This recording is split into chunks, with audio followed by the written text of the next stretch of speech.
Hello everyone, I'm JG. Welcome back to Music Forever, where today I'm reviewing the new Death Grips track mix of Steroids, Crouching Tiger, Hidden Gabber Megamix. Need to make sure I said that correctly.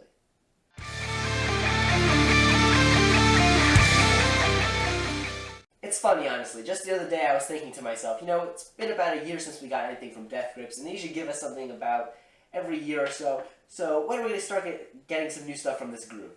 And funny enough, last night we got it with this track mix, and I really don't know what to call this thing, if it's like an EP with multiple tracks in it, or if it's just one long track with multiple parts, because this thing definitely has different parts to it. There's definitely changes in here. It's not like one of those tracks that is this 20-minute long epic that kind of perfectly connects all the way through.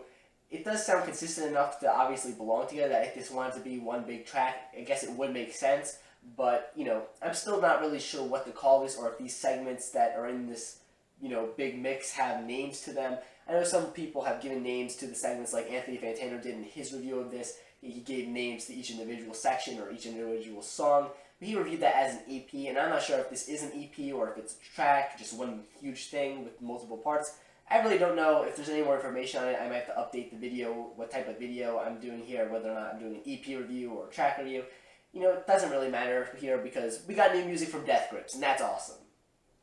Now, if you're familiar with Death Grips at all, you know that they're experimental hip-hop group that just, cover a wide array of different aggressive sounds within their music, whether or not that be hip-hop, metal, punk, electronic music. Everything tends to be there. And this mix, Steroids here, seems to have a bit more of an experimental feel than their last project, Bottomless Pit, which, while I really enjoyed that album, it was just short of not being in my top 10 albums of last year, I did feel like it was a bit less experimental than most of Death Grips' other projects. It felt more like Death Grips took a lot of the different sounds that they've done on all their previous efforts, put them together onto one album, edited and updated it a bit to be a bit more new, and kind of released it. And I like that. I really like the album, but it was the least, innovative Death Grips album, I would have to say, so far. And then, of course, before the release of all Death Grips albums, or not really the release before all their albums, but more recently in years, we've seen Death Grips kind of release these, not exactly full projects, I guess you could say. Before the release of Powers That Be back in 2015, we got the Fashion Week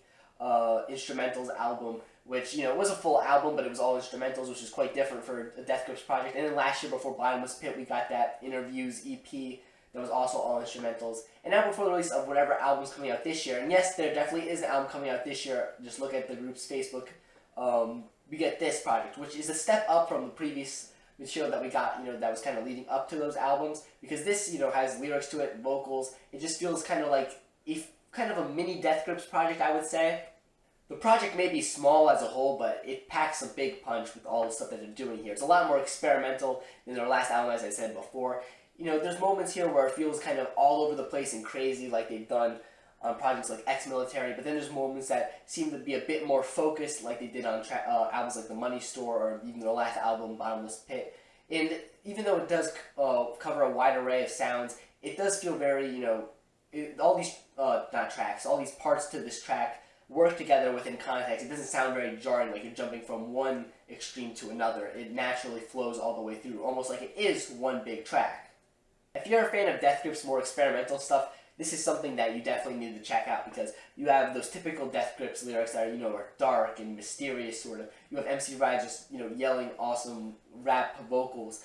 And overall, it just creates an awesome sort of experimental mini project, I would say. It doesn't sound like anything Death Grips have done before, but at the same time, I have a feeling that's not going to sound like whatever's coming next. And that tends to be how Death Grips work, for the most part, as I said, except that last album that kind of felt like a victory lap, taking everything from the previous works and putting it together. This here is definitely something new, and it's definitely interesting given that it's like a 22-minute track or so. I'm not sure if that was the exact time. I think it was 23 actually, now that I think about it, but I really enjoyed this track. If you enjoyed it, leave a comment down below saying why. Like the video if you enjoyed it, and make sure you subscribe to the channel, because I'm going to be reviewing this Death Grips album whenever it drops, sometime this year hopefully, because I need some more Death Grips in my life. Thank you for watching, and stay golden.